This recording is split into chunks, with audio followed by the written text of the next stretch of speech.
सुदामा इतने दुबले पतले थे, सारी जिंदगी चलते, अब ऐसी चाल से धीरे धीरे तो द्वारिका नहीं पहुंच सकते थे। चलना हमारा काम है, तुम कदम तो बढ़ाओ। तुम्हारे कदमों में मंजिल तक पहुंचने की जो सामर्थ्य है वो तुम्हारे कदमों में नहीं है, वो मंजिल तक पहुंचाने की ताकत भगवान ही देंगे। तुम केवल चल पड़ो, निकलो। भगवान को पाने का लक्ष्य बनाकर उस राह पर चलो। सुदामा चले तो भगवान कृष्ण गाड़ी लेकर के आ गए, बैलगाड़ी। बाबा राम राम। सुदामा जी राम राम भैया, राम राम। कहाँ जा रहे हो? भैया हम द्वारिका जा रहे हैं। क्यों?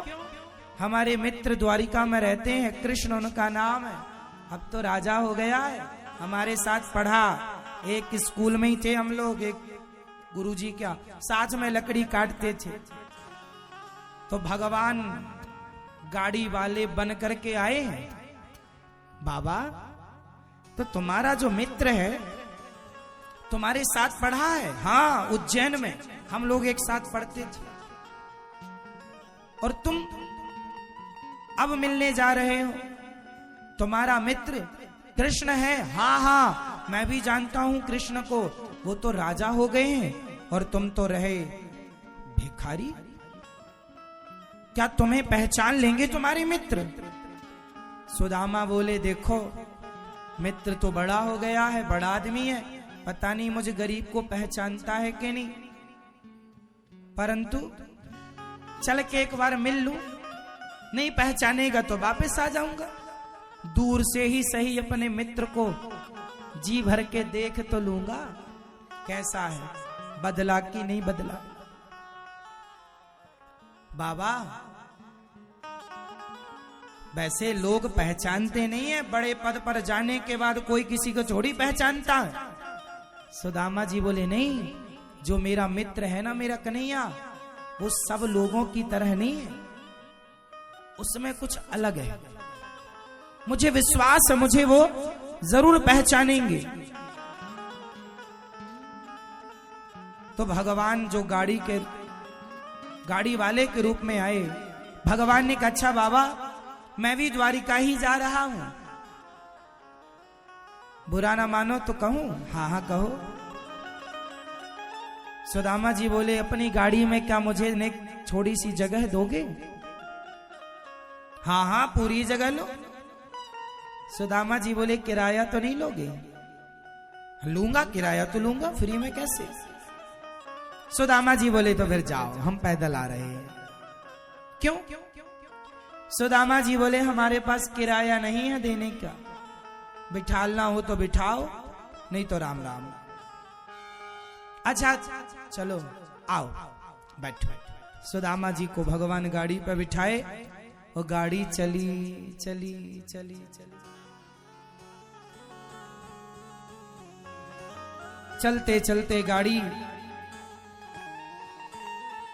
किसी शाम कहीं रुके तो किसी शाम में कहीं रुके, रुकते चलते भगवान ही गाड़ी वाले के रूप में आए थे। कई बार हमारी मदद करने भगवान ही आते हैं, इसलिए हर रूप में यदि भगवान का दर्शन हो जाए तो ना जाने किस रूप में नारायण मिल जाए। कोई भी आपके सामने आए उसे आप भगवान के रूप में देखें कि ये भगवान है। जब कोई आपकी हेल्प करता है, मदद करता है, तो आपको उसे भगवत दृष्टि से ही देखना चाहिए कि ईश्वर ही हमारी इस रूप में मदद किए। अच्छा आज तक आपकी किसी न किसी ने मदद तो की होगी, कोई तो होगा जो आपकी मदद किया होगा। किया कभी किसी ने आपकी हेल्प? बोलो हाँ या ना। इस संसार में माना कि 99 लोग बेईमान हैं, पर कोई एक तो अच्छा है। ये पृथ्वी उन 99 बेईमानों के बल पर नहीं टिकी, उस एक अच्छे व्यक्ति के बल पर टिकी है।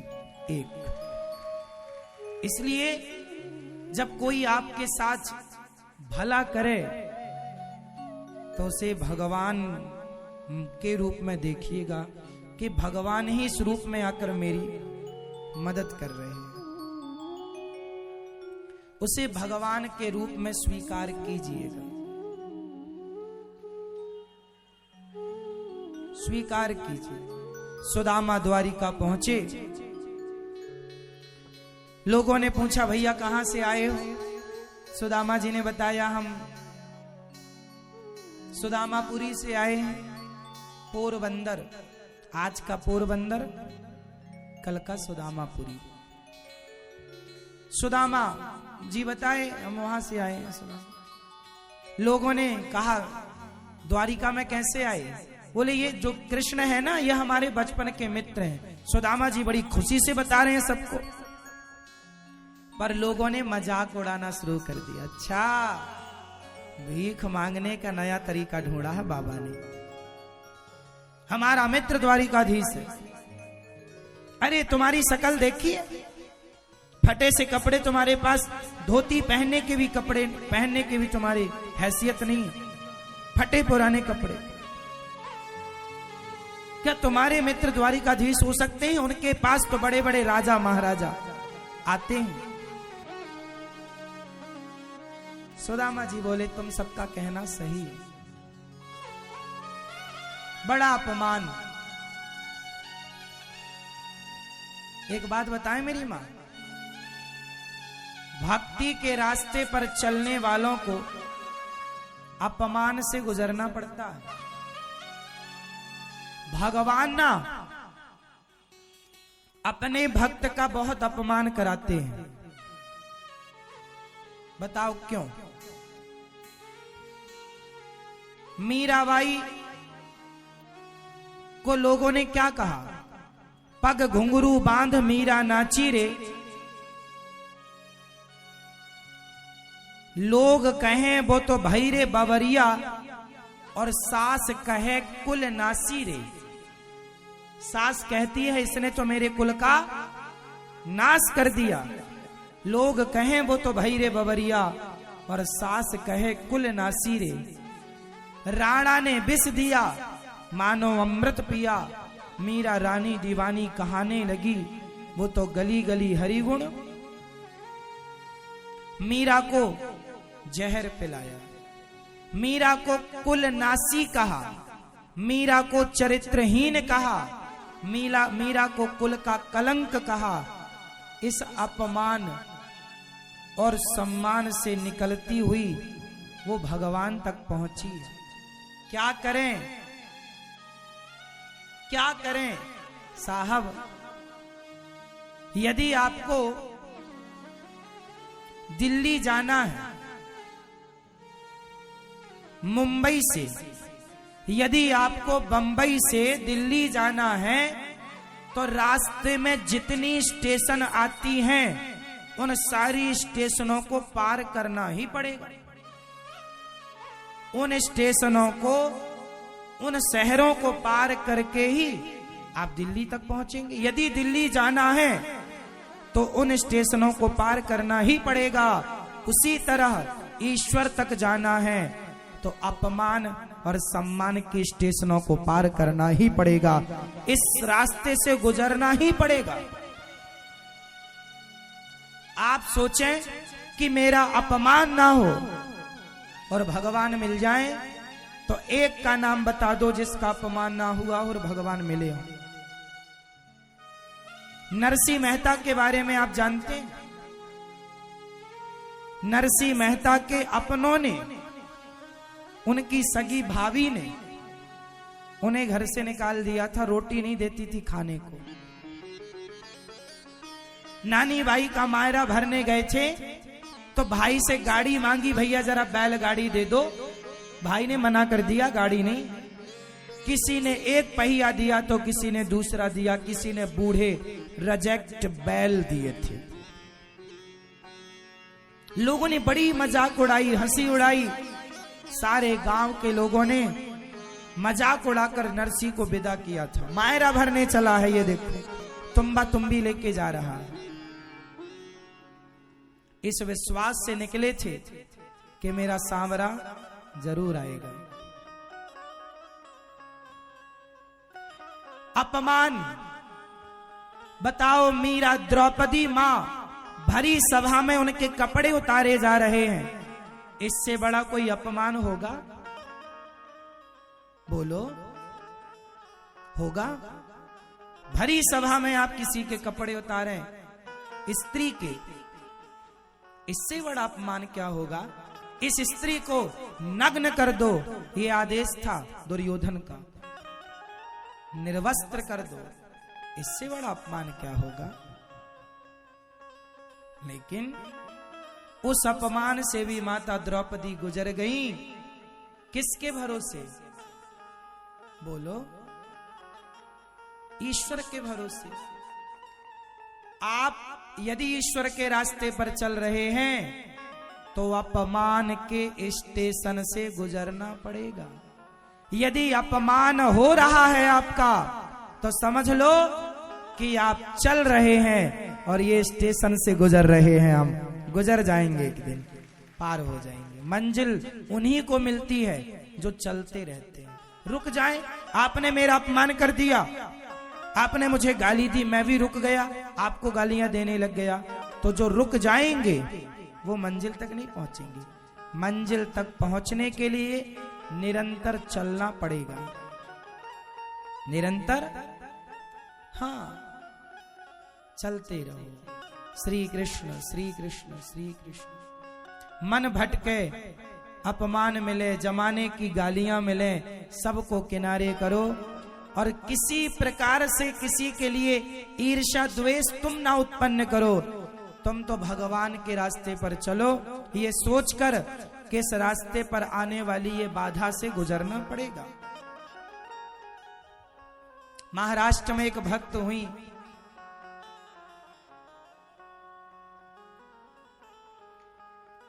भक्तिमती शक्कोबाई।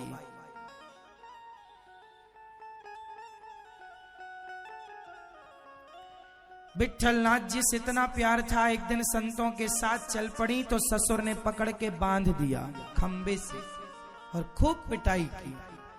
भगवान के भक्तों को ना खूब लाठी डंडे खाने पड़े हैं, जूता लातें खानी पड़ी हैं। बताओ, विभीषण को लात खाना पड़ा कि नहीं? विभीषण को अपमान का सामना करना पड़ा कि नहीं?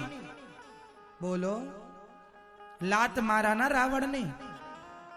फिर यदि ये जमाना भी तुम्हें लात मारने लग जाए, जमाना भी तुम्हें गालियां देने लग जाए, समझ लेना कि तुम्हारी भक्ति सही हो रही है और सही भक्ति के ये परिणाम है। यदि आपकी भक्ति सही हो रही है तो गाली और लातें तो सामान्य बातें हैं।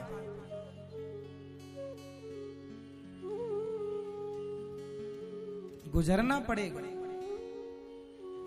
डर जाएंगे कि नहीं हम अपमान नहीं, फिर भगवान तक कैसे पहुंचोगे?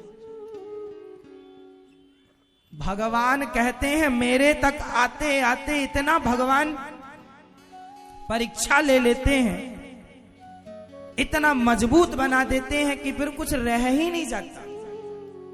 निष्काम। अभी आपने मुझे गाली दी और मुझे गुस्सा आ गया, इसका मतलब आपकी एक गाली ने मुझे विचलित कर दिया, तो मैं भगवान का भजन करने लायक हूं? जो आदमी लोगों की गालियों से विचलित हो जाए वो भक्त नहीं हो सकता, और जो भक्त हो गया वो फिर किसी की गाली से विचलित नहीं हो सकता। आपकी गालियां हमें विचलित नहीं कर सकती, देते रहो गालियां। अपमान आपका हमें हमारे भगवत प्राप्ति में उस रास्ते से हमें विचलित नहीं कर सकता। यदि विचलित कर रहा है तो अभी आपकी भक्ति कच्ची। पकाओ पकाओ पकाओ। गालियां तो मिलेंगी साहब, अपमान तो मिलेगा। इसलिए अपमान और सम्मान दोनों से ऊपर उठना सीखो। यदि भगवान को पाना है तो ना अपमान ना सम्मान, दोनों एक तरह से। सम्मान में उलझने वाला व्यक्ति भी भगवान तक नहीं पहुंचेगा और अपमान में उलझने वाला भी भगवान तक। दोनों ही बंधन है, गुण दोष दृश्य दोषा, दोनों क्या है? जोर से, बंधन है। अपमान लोहे की जंजीर है और सम्मान सोने की जंजीर है। आपको सोने की जंजीर में बांध दिया जाए तो भले जंजीर सोने की है पर है तो बंधन। आपने किसी की आपकी किसी ने तारीफ कर दी, प्रशंसा, आप भूल गए। जमाना आपकी तारीफ करे तो बताओ क्या लाभ है, और जमाना आपकी बुराई करे तो क्या लाभ है, क्या नुकसान है। इसलिए कहता हूं, बहुत पा लिया सम्मान, बहुत पा लिया अपमान, अब ना सम्मान ना अपमान, दोनों से ऊपर उठकर देखो। जब ऊपर उठोगे सम्मान और अपमान से ऊपर उठकर देखोगे तो भगवान का दर्शन होगा। यदि इसी दलदल में फंसे रहे कि मेरा अपमान मेरा सम्मान, मुझे नहीं पूछा, नहीं, फिर ईश्वर की प्राप्ति में यही तो बाधा है। इसलिए मैं अपने आप को ना थोड़ा सा ठीक करने लगा हूं अब, पहले की अपेक्षा। पहले मुझे ना गालियां प्रभावित करती थी, कोई मुझे गालियां देता था तो मुझे बुरा लगता था पहले। फिर मुझे लगा ये तो ठीक नहीं, मेरी आदत बिगड़ रही है। फिर मैंने अपने मन को समझाया, अपने आप को समझाया और अपने आप को मैंने भगवान के चरणों में लगाकर भगवान से कहा, हे प्रभु, इस बुराई से बचाओ मुझे किसी की गालियां विचलित करती। अब मैंने फिर अपने आप को तैयार किया। तो जानते हो,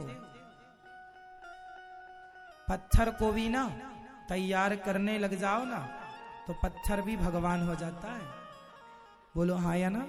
छैनी और हथौड़ी उठाओ और पत्थर को तैयार करो, वो भी तैयार होके ना मुस्कुराता हुआ आपको आकर्षित करता है। जब तैयार करने से पत्थर तैयार हो सकता है, वो आपको आकर्षित कर सकता है, तो आपका मन इतना तैयार कर लो कि भगवान को भी आपका मन आकर्षित कर ले, खींच ले अपनी ओर। मैंने तैयारी शुरू कर दी। अब मुझे गालियों का कोई प्रभाव नहीं पड़ता, पहले पड़ता था। पहले कोई कुछ बोलता था तो थोड़ा सा दुख होता था। देखो, अच्छा करने पर भी लोग क्या क्या कहते हैं, थोड़ा सा दुख होता था। अब नहीं होता, अब दुख भी नहीं होता। क्यों? क्योंकि अब मुझे पता है कि यदि ईश्वर के रास्ते पर चलना है, भगवत प्राप्ति के मार्ग पर चलना है, तो हमें इन स्टेशनों से गुजरना ही पड़ेगा।